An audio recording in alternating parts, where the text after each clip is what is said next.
이 아침 우리에게 주시는 하나님의 말씀 이사야서 17장입니다.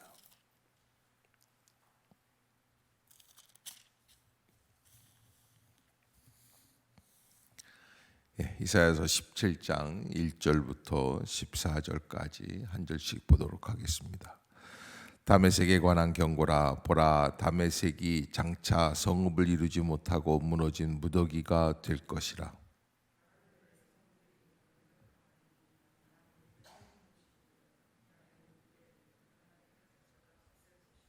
에브라임의 요새와 다메섹 나라와 아람의 남은 자가 멸절하여 이스라엘 자손의 영광같이 되리라.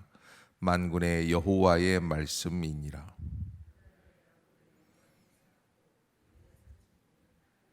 마치 추수하는 자가 곡식을 거두어 가지고 그의 손으로 이삭을 벤 것 같고 르바임 골짜기에서 이삭을 주운 것 같으리라.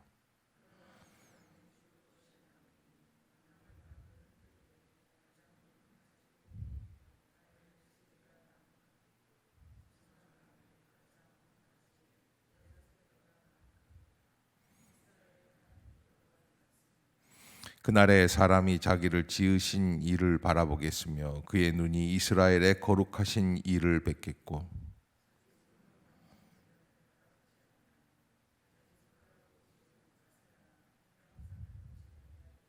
그날에 그 견고한 성읍들이 옛적의 이스라엘 자손 앞에서 버림받은 숲을 속의 처소와 작은 산 꼭대기의 처소 같아서 황폐하리니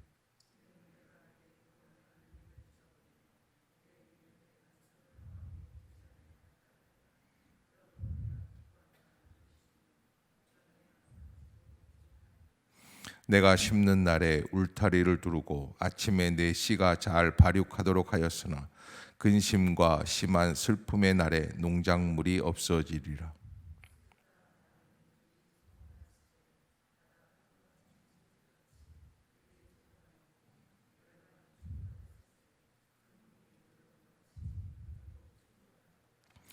열방이 충돌하기를 많은 물이 몰려옴과 같이 하나 주께서 그들을 꾸짖으시리니 그들이 멀리 도망함이 산에서 겨가 바람 앞에 흩어짐 같겠고 폭풍 앞에 떠도는 티끌 같을 것이라. 보라, 저녁에 두려움을 당하고 아침이 오기 전에 그들이 없어졌나니 이는 우리를 노략한 자들의 몫이요 우리를 강탈한 자들의 보응이니라. 아멘. 할렐루야. 이 아침 죄전을 찾으신 여러분들에게 하나님의 은혜와 평강이 함께 하시기를 축복합니다. 오늘 17장은 첫 구절이 다메섹에 관한 경고다라고 하는 말씀을 우리에게 주고 있습니다. 그 당시 다메섹, 지금으로 말하면 다마스커스, 지금 시리아의 수도라고 할 수 있죠. 그 당시에는 아람이라고 하는 나라, 아람이라는 이름으로 활동하던 이 다메섹, 다메섹 아람, 그러면 우리가 무엇을 생각하면 되냐면 나만 장군 뭐 이렇게 생각하면 아람이라는 나라가 북이스라엘이나 남유다나 평생을 쫓아다니면서 옆에서 깐죽깐죽거리면서 못살게 굴었던 그런 나라들 중에 하나가 아닌가. 당시 제법 컸어요. 그래서 북이스라엘이나 남유다나 상대가 되지 않을 만큼 강대국입니다. 그러나 또 저 위에는 북쪽 지역 끝에는 아수르라고 하는 최고의 강대국이 항상 애굽과의 전투를 벌이기 위해서, 그래서 나중에는 갈그미스라고 하는 전쟁을 치르게 되는데 그 으르렁거리고 있는 거예요. 그러니까 이 아수르가 항상 으르렁거리니까 뭐 북이스라엘 입장에서는 옆에 있는 아람이랑 연합을 하게 될 수밖에 없죠. 동맹을 할 수밖에 없는 거예요. 그리고 남쪽에 있는 유다 왕국을 향해서 우리도 너도 동맹해라. 그래야 산다. 그러니까 작은 나라 세 나라가 합해서 아수르를 대격하자라고 하는 거죠. 뭐 이렇게 암만 얘기해봐 여러분들이 알아듣는 표정이 아니고 뭔 소리인지 새벽부터 왜 이렇게 복잡한지 몰라도 돼요. 그런데 첫째, 왜 아람을 의지하느냐라는 하나님의 메시지가 여기 담겨 있어요. 왜? 이 아람이라고 하는 이 다메섹, 다마스커스는 어떻게 될 거예요? 멸망할 거예요. 그래서 여기 오늘 본문에도 보면은 이 8절 같은데 보면 8절을 한번 읽어봅시다. 시작. 자기 손으로 만든 제단을 바라보지 아니하며 자기 손가락으로 지은 아세레나 태양상을 보지. 그러니까 결코 아람이라는 나라하고 동맹을 맺어서 도움을 얻을 수가 없는 것이 그들이 하고 있었던 게 뭐냐면 우상 만드는 거였어요. 그러니까 여러분, 동맹을 맺는다, 무슨 국가 간에 무슨 뭘 조약을 맺었다, 이렇게 여러 가지 뭘 한다고 해도 결국에는 그쪽에서 우리에게 넘어올 수 있는 게 뭐냐, 전쟁을 하든지 평화 조약을 하든지 뭘 하든지 다 하면 나중에는 문화를 주고받게 돼 있어요. 그 문화를 주고받은 다음에 오는 게 뭐예요? 아람에서부터는 우상이 오게 된다. 그래서 하나님 막으시는 거예요. 그래서 우리가 이 교제권을 넓혀갈 때 어떤 사람과 교제하는 게 좋을까? 저 사람의 중심은 하나님이냐 세상이냐, 그걸 한번 보라는 거예요. 그래서 저 사람 중심이 하나님이면 너무너무나 좋은 거죠. 또 은혜가 되는 거죠. 혹 다툴 때도 있어요. 그러나 하나님 중심인 사람과 하다 보면 또 나중에 화해하면 되는 거예요. 그런데 사람 중심인 사람하고 관계를 맺다 보면 잘 나가는 것 같아요. 더 재밌는 것 같아요. 예전에 그랬다니까요. 우리 교회 응암동에 있을 때 누군가 우리 교회 스타일이 아닌 아주 이렇게 재미있는 집사님, 여자분이 젊은 분인데 오셨어요. 오셔가지고서 구역 예배 갔는데 그 구역장님이 저한테 말씀하시고, 목사님 아주 죽겠어요. 왜요? 그러니까 구역 예배 끝나면 꼭 노래방 가자는 거예요. 이게 뭐냐는 거예요. 이 교회에서 이렇게 모여가지고서는 이 황금 같은 시간에 우리가 여기서 성경 공부를 하고 앉아 있고 이게 재미가 없다는 거예요. 그래서 노래방 가자, 노래방 가자. 그 구역장님은 항상 기도하는 거예요. 주여, 전연을 빨리 없애 주시옵소서. 결국엔 나가게 돼요. 재미는 있어요. 즐거움은 있지만 하나님 보시기에 그거는 원하는 게 아니에요. 그렇다고 제가 지금 여러분들에게 노래방 나가는 거는 마귀의 자손들이고 교회 오는 사람들도 천사, 이건 얘기하는 건 아니지만 중심이 어디를 향하고 있느냐라는 것을 분별할 수 있는 분별력이 있기를 주의 이름으로 축복합니다. 세상에 좀 잘 나간다고 그래서 좀 재밌다고 그래서 신기하다고 그래서 그것과 어울리기 시작을 하면 결국에는 멸망이 오게끔 되어 있어요. 그래서 북이스라엘이 멸망하게 되는 가장 근본적인 이유는 어디에 있느냐면 이 북이스라엘은 아람과 동맹을 맺었기 때문이에요. 끈을 잘못 잡은 거예요. 그런 나라들이 황폐하게 된다. 그래서 여기 오늘 1절로 돌아가 보면 다메섹에 관한 경고라. 이 다메섹 그러면 지금의 일본 동경 정도만큼 아주 화려한 도시들, 화려한 문명 문화가 앞서가는 지역들. 이 다마스커스 그러면 아주 굉장합니다. 그런데 지금은 어떻습니까? 황폐해요. 지금까지도 황폐해요. 시리아의 다마스커스가 지금까지도 그래요. 별 볼 일이 없어요. 본문에 보면 보라, 다메섹이 장차 성읍을 이루지 못하고 무너진 무더기가 될 것이다. 그러니까 지금 하나님께서는 무엇을 보고 그러시냐면 지금 하고 있는 행태를 보면 앞으로 100년, 150년 뒤에 어떤 결과가 나올 것인데, 근데 지금까지도 시리아라는 그런 나라에서 계속해서 전쟁이 있으니까 다마스커스가 이렇게 회복될 수 있는 여지가 없는 거죠. 그러니까 계속 황폐한 거예요. 그러니까 얼마나 무섭습니까? 하나님의 말씀이 넌 무너질 거야. 그러면 한번 무너지면 계속 무너지는 거예요. 근데 이사야 선지자의 눈에 보이는 거예요. 야, 지금 저런 식으로 노는구나. 너희들 무너질 거야. 계속 무너지는 거죠. 아로엘의 성읍들이 버림을 당한다. 아로엘의 성읍, 아로엘이라는 것은 갓지파에게 주신 하나님의 영토였습니다. 그런데 이걸 빼앗겼어요. 그래서 이 다메섹이 와가지고서 아랍 나라 사람들이 와서 통치하고 있습니다. 그러나 그렇게 되면 어떻게 합니까? 아무리 애써서 빼서 남의 영토를 뺏는다는 건 보통 일이 아니죠. 전쟁을 해야 되고 치러야 될 게 있습니다. 그러나 그렇게 뺏은 성읍들도 어떻게 됩니까? 버림을 당한다는 거예요. 2절에 보면. 여러분, 하나님이 아닌 인간적인 방법으로 얻고 쟁취하고 노력하고 빼앗은 것들 다 어떻게 돼요? 나중에는 무효가 된다는 거예요. 그래서 여러분 세상 속에서 살면서 세상 것을 취하기 위해 너무 과도한 노력을 할 필요가 있다 없다? 없다는 거예요. 여러분 방향이 잘못되면 아무리 서울대학 법대를 들어가고 아무리 최고의, 제가 그런 얘기 들은 적이 있어요. 뭐 남편은 서울대 나오고 부인은 무슨 이대인가 연대 나왔다고 그럽니다. 다 공부를 잘했다고 그래요. 근데 어느 날부터인가 좀 이상하더래요. 남편이 실성한 거예요. 미친 거예요. 정신이 나간 거예요. 집안 다 깨졌대요. 그래서 제가 또 이렇게 얘기하면 서울대 나온 사람들은 다 정신 이상이고 일반대 나오는 정상이고 뭐 이 얘기하는 건 아닙니다. 방향이 그렇다는 거예요. 아무리 최고 학부에 제일 좋은 학교를 나와도 그 집안이 풍지박살이 날 수밖에 없는 것은 방향 설정이 필요하다라는 거예요. 따라해 봅시다. 방향 설정을, 예수를 향하자.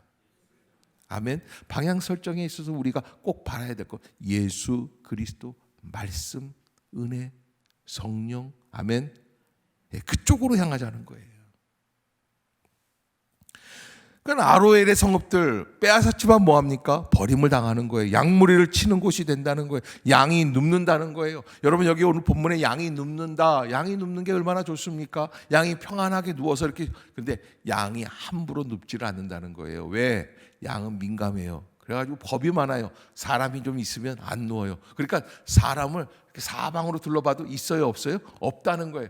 그 정도로 황폐하게 된다는 거예요. 양이 누우니까 푸근한 땅이다 뭐 이런 얘기가 아니라 사방에 사람이 없다는 얘기예요. 에브라임의 요새와 다메섹 나라와 아람의 남은 자가 멸절한다.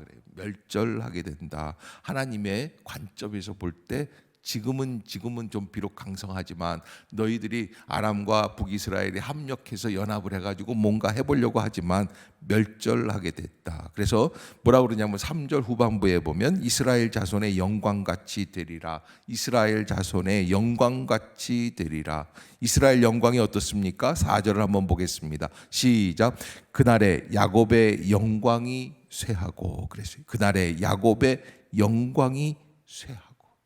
이스라엘의 영광이 어떻습니까? 그렇게 된다는 거예요.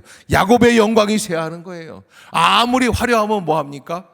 꺼지면 불 꺼진 항구가 되는 거예요. 아무것도 없는 거죠. 그런 나라가 돼버리게 된다. 그러기에 어떻게 됩니까? 5절에 보면 마치 추수하는 자가 곡식을 거두어 가지고 그의 손으로 이삭을 벤 것 같고 르마인 골짜기에서 이삭을 주운 것 같으리라. 땅에 남는 게 하나도 없다는 거예요. 여러분 좀 부족해도요 늘 남아있는 가정이 있어요. 부부가 싸워도요 늘 남아있는 가정이 있어요. 그런데 뭐 100평짜리 아파트에 산다. 저희 신학교 옆에 예전에 이제 신학교 다닐 때 옆에 워커힐이라는 아파트가 있었어요. 그런데 그때 이제 처음으로 100평짜리 아파트에 한번 들어가 본 적이 있어요. 근데 집에 골목이 있더라고요. 저는 골목이 집 안에 있을 줄은 꿈에도 생각을 못했는데 100평 정도 되니까 집에 골목이 있더라고요. 야, 골목에서 못 찾으면 집도 못, 방도 못 찾고 사람도 못 찾겠구나. 도둑이 들어와서 숨어도 모르겠더라고요. 근데 거기 그 넓은 100평에 할아버지 할머니 두 분이 사세요. 왜 그렇게 사시냐 그랬더니 자식들이 오면 다 채워진대요. 언제 오냐니까 1년에 2번 오는 거예요. 추석, 구정 이렇게. 무슨 얘기 하려다가 그 얘기를 했는지 모르겠어요. 여러분 그렇게 살아도 그렇게 화려해도 어떻습니까? 다 남는 게 없을 때가 있어요. 싸우고 다투고. 그런데 뭐 단칸방에 사는데 티격태격 사람이 오래 살다 보면 싸울 수도 있고 정도 떨어질 때가 있지 않습니까? 그래도 아직 남아있는 사람들이 있어요. 사랑이 남아있고 행복이 남아있고. 왜 그래요? 겸손할 때 그래요. 세상에 제일 어려운 사람이 교만한 사람과 동행하는 거예요. 하나님을 모르는 사람, 하나님의 은혜를 잊어먹은 사람. 아멘. 조심해야지 돼요. 사람이 은혜를 잊어먹기 시작하면 그것만큼 무서운 사람이 없어요. 우리가 왜 부모님 말씀에 순종하려고 합니까? 암만 생각해도 부모님이 받을 은혜가 있어요. 사랑이 있어요. 그래서 순종하려고 하는 거예요. 그런데 쉽게 부모님과 절연한다. 무서운 일이죠. 쉽지 않은 거예요. 그러기에 야곱의 영광이 쇠하고 그의 살찐 몸이 파리하고 추수하는 자가 곡식을 거두어 가지고 그의 손으로 이삭을 벤 것 같고, 르바임 골짜기에서 또 이삭을 주우면, 이삭을 추수를 하면 그 밑에 남아있는 이삭들이 있는데 그것까지 싹 다 주운 것 같으리라. 그래서 6절에 보면 이렇게 되어 있습니다. 그러나 그 안에 주울 것이 남으리니. 그래서 한번 다 털었어요.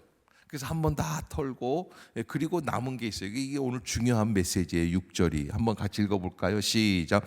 그러나 그 안에 주울 것이 남으리니 감람나무를 흔들 때 가장 높은 가지 꼭대기에 과일 2-3개가 남은 것 같겠고, 무성한 나무의 가장 먼 가지에 4-5개의 개가 남은 것 같으리라. 이스라엘의 하나님 여호와의 말씀이니라. 아멘.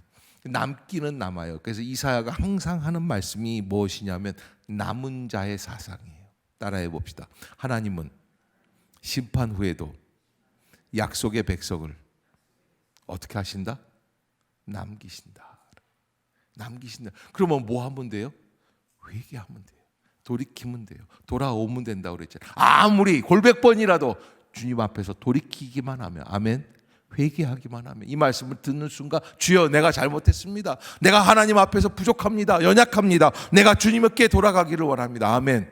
그때 주님은 우리를 회복시키시는 거예요. 입 다물고 있으면 회복이 안 돼요. 고개 쳐들고 있으면 회복이 안 돼요. 여러분, 마음을 닫고 있으면 회복이 안 돼요. 그것만큼 두려운 일이 없어요. 하나님께서는 남은 것들을 남겨주신다. 그러나 얼마나 질이 멸렬하면 감람나무를 흔들 때 가장 높은 가지 꼭대기에 과일 몇 개가 남았어요? 2-3개. 남은 게 아닌 것처럼 남는 거예요. 그러니까 얼마나 하나님이 북이스라엘을 멸망시키려고 이렇게 작정을 하셨냐. 그날의 7절에 보면 사람이 자기를 지으신 이를 바라보겠으며 그의 눈이 이스라엘의 거룩하신 이를 뵙겠고, 여러분 참 놀라운 거는 그 멸망의 순간 그 모든 것이 다 흔들어서 아무것도 남지 않은 그런 상황에 이르렀을 때야 비로소 7절에 뭐라고 그래요? 같이 한번 읽어봅시다. 시작. 그날에 사람이 자기를 지으신 이를 바라보겠으며. 자, 여러분 이렇게 보면 사람이요 참 이상한 게 죽음에 이르는 그 순간에야 비로소 전생애를 바라볼 수 있는 지혜가, 마지막 판단력이 우리 뇌에서 호르몬이 나오는데 마지막에 전체를 아우를 수 있는 관점이 생긴다는 거예요. 어느 순간에, 죽음 직전에, 숨이 딱 끊어지기 직전에. 그래서 그때야 안 돼요. 아, 내가 잘 살았구나, 아니 내가 못 살았구나, 아, 내 인생 망했구나. 요즘 애들은 뭐라 그러냐면 그걸 폭망이라고 그래요. 완전히 망했다는 거예요. 또 어떤 애들은 개망했다고 그러더라고요. 근데 여러분, 개망하면 뭐 합니까? 지금까지 잘 산 줄로 알았어요. 요즘 젊은 사람들의 문제가 뭡니까? 왜 그렇게 잘 사는 줄 알고 마약하는 거예요. 잘못된 섹스하는 거예요. 잘못된 길로 나가는 거예요. 과감한 거예요. 죄악에서 망하는 거죠. 여러분, 오늘 본문에서 마지막 심판이 오고 있는 그 순간에야 비로소 사람이 자기를 지으신 이를 바라보겠으며. 이게 얼마나 인생이 얄밉습니까? 그의 눈이 이스라엘의 거룩하신 이를 뵙겠고. 우리가 새벽마다 나와서 그래도 잔소리 같지만 제가 이사야 39장까지 각오하라고 그랬지 않습니까? 제가 하고 싶은 말이 아니에요. 이사야가 그렇게 하는 얘기예요. 어떡하겠어요? 계속 너는 잘못했다, 너는 잘못했다, 너는 잘못했다. 이게 천편일률적인 예언자의 말씀이에요. 그러나 그런 과정에서도 하나님의 은혜를 깨달으면 돌아올 수 있는 길이 있는 거죠. 그러나 이것을 듣지 못하면 돌아올 길이 없다는 거예요. 그날에 사람이 자기를 지으신 이를 바라보겠고 그의 눈이 이스라엘의 거룩하신 이를 뵙게 된다.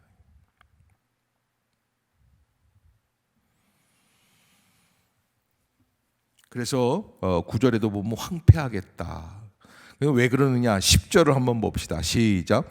이는 내가 내 구원의 하나님을 잊어버리며 내 능력의 반석을 마음에 두지 아니한 까닭이라. 그러므로 내가 기뻐하는 나무를 심으며 이방의 나무까지도 이종하는도다. 아멘. 그래서 그 이유가 뭐라고 그랬어요? 이렇게 멸망하게 된 북이스라엘이 아람 나라 다메섹에 멸망하게 된 이유가 뭡니까? 구원의 하나님을 잊어버리고 능력의 반석을 마음에 두지 아니한 까닭이에요. 그러니까 여러분, 우리 마음에 지금 뭐가 있는지를 알아봐야지 되는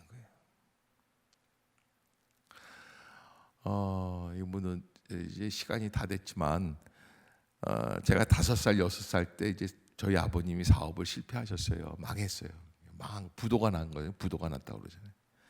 그런데 부자들이 제법 부자였거든요.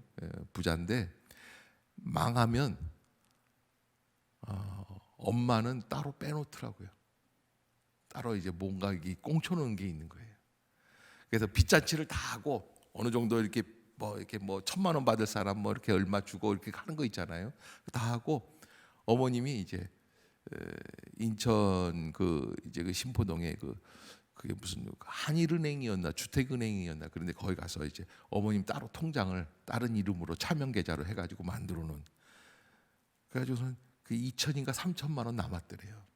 여러분, 그 60년대에 2천, 3천은 어마어마한 돈입니다. 여러분들이 뭐 별로 지금 생각하는데 그때 당시에 집 한 채 값이 한 150만 원, 200만 원짜리 집이 수두룩 빽빽했어요. 그러니까 집 한 10채 정도 살 수 있는 돈이 남은 거예요. 이제 그걸 가지고 어머님이 기도를 하는 거죠. 주여, 어찌됐든 전쟁이 끝나고 이거 남았습니다. 이거 가지고 우리가 그래도 조금 외곽지대 나가서 집도 사고 가게라도 얻고 이렇게 해서 애들 키울 수 있게 해주세요. 예수님의 이름으로 기도합니다. 아멘. 그 눈을 떴는데 빚쟁이가 앞에 서 있더래요. 따라온 거예요. 그러니까 돈 얻는다는 생각에, 돈 꽁쳐놓은 생각에 그걸 못 본 거예요. 누가 따라오는지를. 눈앞에서 그걸 싹 갖고 가는 거예요. 근데 그래서 망하긴 완전히 폭망했지만, 그러나 여러분, 여기까지 제가 살아있잖아요. 하나님, 그래서 그 이후로 얼마나 하나님께로 돌이키는 일들이 많았는지 몰라요. 어머님이 우리를 살리시려고 그때 그런 일들이 비일비재했었어요. 어떤 일들이었냐면, 어머님이 이제 제가 초등학교 3학년 때인데 하루는 이제 학교 갔다가 집에 오니까 엄마가 집에 안 계세요. 그래서 엄마 어디 계세요? 우리 옆집 아줌마한테 물어보니까, 옛날에 옆방들이 있었죠. 옆방. 월세들 살고 뭐 전세 살고 옆방 아줌마한테 물어봤더니 아줌마가 그러니까 엄마 쓰러졌어, 병원에 가셨어. 그래가지고 병원 가셨다는 거예요. 그래서 내 동생 데리고 우선 병원을 가보니까 엄마가 진짜 쓰러졌어요. 엄마가 뭐라 그러냐면, 의사 선생님 말이 2주간 동안 경과를 봐야 된다니까 너 집에 가서 애 데리고서 학교 다니고 있어. 그래서 제가 지금 생각하면 10살 때인데 초등학교 3학년이니까 제가 밥을 해가지고 2주간 동안 먹이고 데리고 다녔다니까요. 예. 폭망했는데 안 망해요. 근데 어느 날 엄마가 이제 왔는데 이게 뇌경색 뇌출혈이에요. 그러니까 다 낫질 않은 거예요. 그러니까 이 손이 안 펴져요. 그 피아노 선생님이 이게 손이 안 펴지니까 애들을 못 가르치잖아요. 약간 절면서 이게 손이 안 펴지고, 그런데 이렇게 했는데 어느 날 밥을 일찍 먹이고 저희를, 엄마는 옆에 있는 이웃 교회에서 부흥회 한다 그러니까 가볼게. 왜? 인간적인 방법, 세상적인 방법, 의료 의술을 이용해서 고칠 수 있는 방법이 없어요. 아니, 있어도 못해요. 왜? 돈이 없어요. 그 당시에 의료 혜택은 돈이에요. 그러니까 어머님이 의지할 곳은 어디만 남아 있어요? 믿음밖에는 없는 거예요. 그래서 가셨어요. 우리는 이제 자리 깔고 자고 있죠. 근데 그 다음 날 이제 아침이 됐는데 따그락 부엌에서 뭐 이렇게 씻고 그러는 소리가 들려요. 아, 엄마 일어나셨어요? 그리고 일어났는데 그리고 엄마가 막 찬양을 불러요. 아, 그래 엄마 하고서 이렇게 하는데 엄마가 오늘 참 기분이 좋다. 그래서 왜 그래요? 그러니까 엄마 어젯밤에 이거 옆에 교회 부흥회 갔다가 다 났어. 손 들고 회개하고 기도하고 그랬더니 다 났다는 거예요. 아멘. 그런 일들이 비일비재했어요. 지금 그런 일이 생기면 아마 해외 토픽감일 거예요. 왜 그런 일들이 비일비재합니까? 주님밖에는 바랄 분이 없기 때문. 그때 그 시대는 그랬어요. 주님이 그러시는 거예요. 그렇게 되면 내가 그렇게 해주겠다. 걱정하지 말라는 거예요. 이 말씀이 뭐냐면 무엇을 의지하고 사느냐, 내 마음속에 무엇을 두고 있느냐는 거예요. 구원의 하나님을 잊어버리고 능력의 반석을 마음에 두지 아니한 까닭으로 어려움 가운데 살고 있지 않은가. 남아있는 인간적인 방법, 세상적인 가치관 때문에 우리는 하나님을 잊어먹고 있는 것은 아닙니까? 세상적인 방법이 마치 나를 살릴 줄로 생각하고 있는 건 아닙니까?